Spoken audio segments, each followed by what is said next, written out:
It's an absolutely spectacular bridge. Those of you who visited it know that there isn't a time in the day or the night where you can't take a picture of it that doesn't come out to be absolutely spectacular. And what's exciting about this bridge is that it doesn't just possess the quality of beauty, it also possesses the quality of strength. This is a bridge that during times of high wind can sway 27 feet from side to side. During times of heavy load with traffic, it can go up or down 16 feet. It's very flexible. And yet it's aesthetically appealing and preserves the natural beauty. This is a bridge that's also very utilitarian. It's got 40 million cars that cross it every year. That's over 100,000 cars every day. In the 75 years of its existence, it has only been closed for about 3 hours due to high winds. It's beautiful. It's structurally sound, it's practical. Yet, if you were standing on this bridge the day that it opened, in 1937, and you were to look eastward, you would see, a mere 5 miles away, another bridge. One that had opened a mere 6 months prior, just 6 months prior. And that bridge was actually a bigger marvel of engineering than the Golden Gate Bridge. Yet nobody talks about the Oakland-San Francisco Bay Bridge. This is what that bridge looks like. It's actually a bigger marvel of engineering, and it actually was the biggest public works project of any in the entire United States at that point in time. It has not 40 million cars crossing it every year, but 110 million. It's actually bigger than the San Francisco Bridge. It's longer than the San Francisco Golden Gate Bridge, and it's higher. Just one pier of this bridge, the Bay Bridge, extends 242 feet below the surface of the water. The underwater part of that one pier has more steel and concrete than the entire Empire State Building, and the underwater part of just that one pier is bigger than the largest of the pyramids in Egypt. And yet, nobody talks about this bridge. For those of you who've actually been to San Francisco, I could bet you that you have pictures of your children standing next to the Golden Gate Bridge, but not next to the Bay Bridge, even though it's a bigger marvel of engineering. Why is that? The reason, I believe, is actually very simple. The makers of this bridge, the Bay Bridge, focused on making a choice. They focused on picking either or.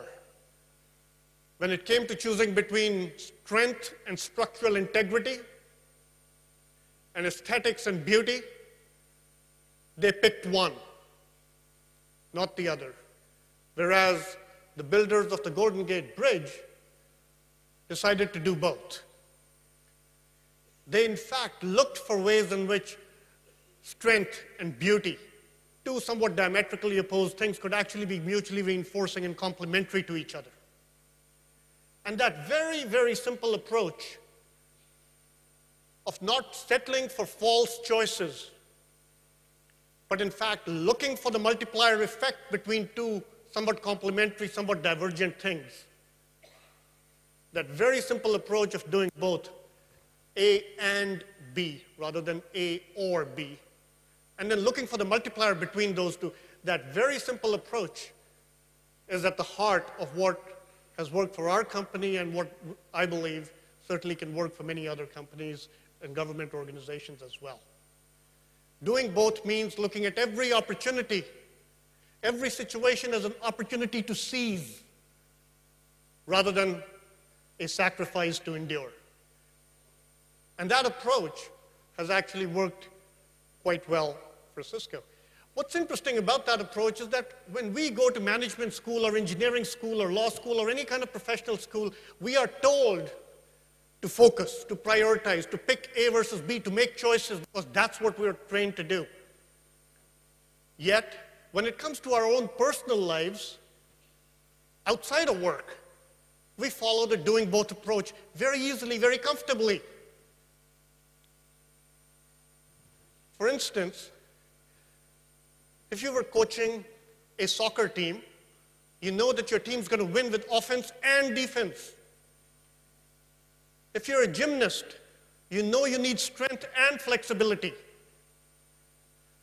You know that ecosystems rely on predators and prey. You know that car manufacturers have to have safety and performance. You know that musicians have to have improvisation and practice.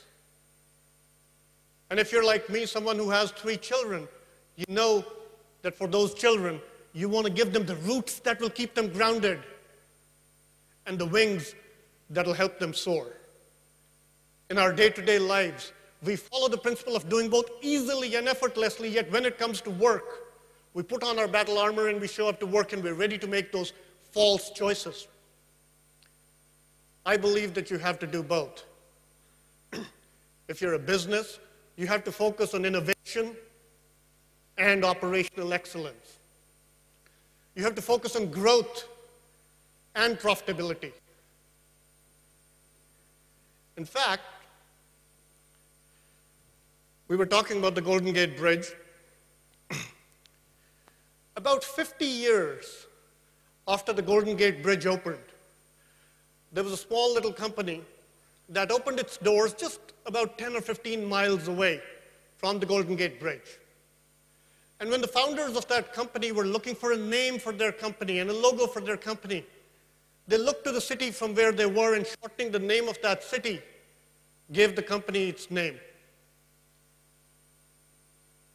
And taking the logo of the San Francisco Bridge gave the company, Cisco Systems, its logo. But what Cisco got from the Golden Gate Bridge wasn't just a logo and a name. It got from the Golden Gate Bridge this approach of doing both, an approach that has actually worked very well for us over the course of the last 7 years. Actually, all of our 25 years, but especially in the last 7 years, it's resulted in us doubling our revenue, tripling our profit, quadrupling our earnings per share, and making Cisco today a company that is generally regarded as quite successful. Those of you who are not aware of what Cisco is, we are a networking company. We're about $40 billion in annual revenue. We have about $40 billion of cash on hand, and generally we generate about $1 billion of profits after all taxes every month. We're also one of the one of the top 14 brands in the world, and are routinely named in the most admired companies list and also best places to work list. In fact, in Turkey, we are the number 4 best place to work. But this approach of doing both has actually worked quite well for Cisco. And what I want to do in my talk today is I want to share some personal experiences at Cisco where I believe this approach applies. In fact, I want to go into 3 areas. I want to use one example in the area of innovation because that is the theme of this conference and how Cisco applied the principle of doing both to innovation. I want to talk about a second example, which is in the area of operational excellence, because that is the complementary other half to innovation that enables innovation. And then thirdly, I want to talk about people and organizations that make all of this happen. 3 specific examples, and I'll spend maybe 10 to 15 minutes on each of those and try to give you a flavor of what really happened for our company. And perhaps there are some lessons in there that some of you might find useful and enjoyable.